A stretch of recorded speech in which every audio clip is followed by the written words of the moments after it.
संघ प्रचारक रहे राजकिशोर को हरीश रावत ने सलाहकार बनाया। आपको बता दें कि हरीश रावत के बूथ प्रबंधन सलाहकार बने राजकिशोर। बूथ स्तर पर चुनाव प्रचार अभियान को संगठित करने के लिए नियुक्त किया गया।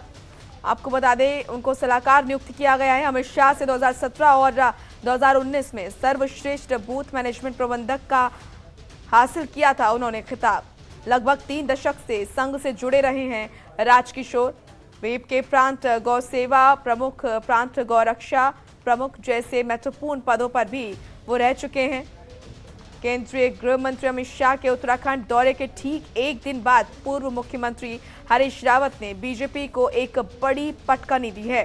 2017 के विधानसभा और 2019 के लोकसभा चुनाव में शाह से सर्वश्रेष्ठ बूथ मैनेजमेंट प्रबंधक का खिताब हासिल करने वाले संघ के प्रचारक और वीप के बड़े नेता राजकिशोर को उन्होंने आज विधिवत अपना बूथ प्रबंधन सलाहकार नियुक्त किया है।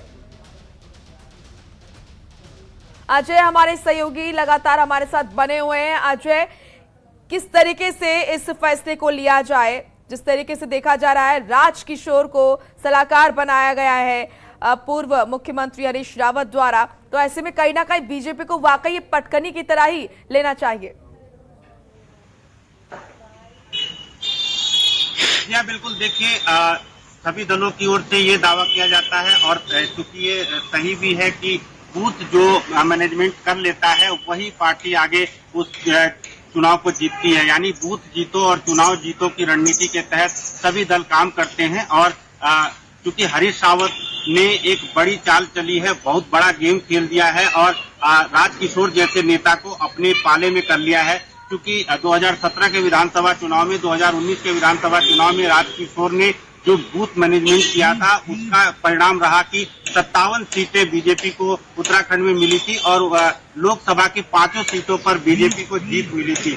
ऐसे में हरीश रावत ने ऐसे नेता को, ऐसे मैनेजमेंट जो लोग हैं उनको अपने पाले में किया है, तो जाहिर है कि एक बड़ी जीत के तौर पर इसे माना जाए, बहुत बड़ी उपलब्धि के तौर पर कांग्रेस इसे मान रही है और बीजेपी के लिए एक बड़ी पटकनी के तौर पर भी इसे देखा जा रहा है। क्योंकि मैं आपको बता दूं कि जब अमित शाह यहाँ आए थे तो उन्होंने कांग्रेस पर अटैक तो किया ही है, हरीश रावत पर ज्यादा अटैक वो करते नजर आए।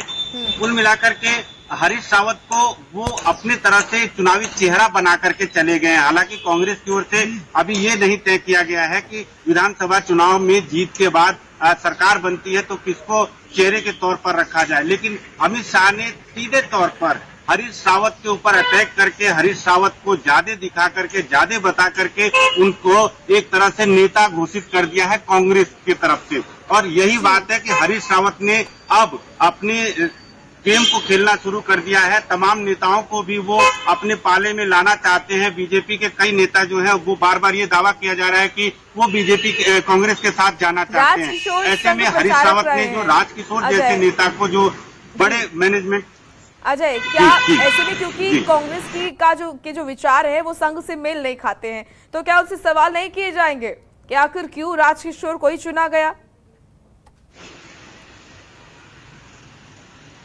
देखिए, चूंकि राजनीति में तमाम जो चीजें होती हैं वो उसको लेकर के हर दल अपनी तरफ से मंथन करते हैं, अपने स्तर से वो अपने जीत हार के आंकड़े को मजबूत करने की कवायद करते हैं। और इसी कड़ी में हरीश रावत ने इनको राजकिशोर को अपने पाले में लिया है। राजकिशोर बूथ मैनेजमेंट के माहिर माने जाते हैं। बूथ को कैसे जीता जाए, बूथ के कार्यकर्ताओं को कैसे जोड़ा जाए और चूंकि पन्ना प्रमुख जैसे जो कार्यकर्ताओं को जिम्मेदारी दी गई है उस तरह की जिम्मेदारी अब कांग्रेस भी अपने कार्यकर्ताओं को देना चाहती है। एक पेज में जितने वोटर हैं उन वोटरों से कैसे संपर्क किया जाए, उनके पास कैसे जाया जाए और अपने पाले में कैसे लाया जाए, यानी कि कांग्रेस को कैसे वोट दिया जाए, इन तमाम चीजों को हरीश रावत ने ये जो दाव चला है ये आने वाले दिनों में किस तरीके से क्या कुछ असर करता है। बहुत बहुत शुक्रिया आपका, आप बने रहिए, आगे भी आपसे जानकारी हम लेते रहेंगे।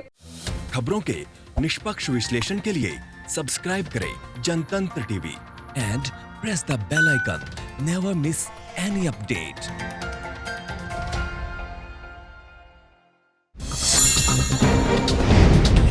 डाउनलोड कीजिए जनतंत्र टीवी ऐप को जो कि अवेलेबल है गूगल प्ले और ऐप स्टोर पर।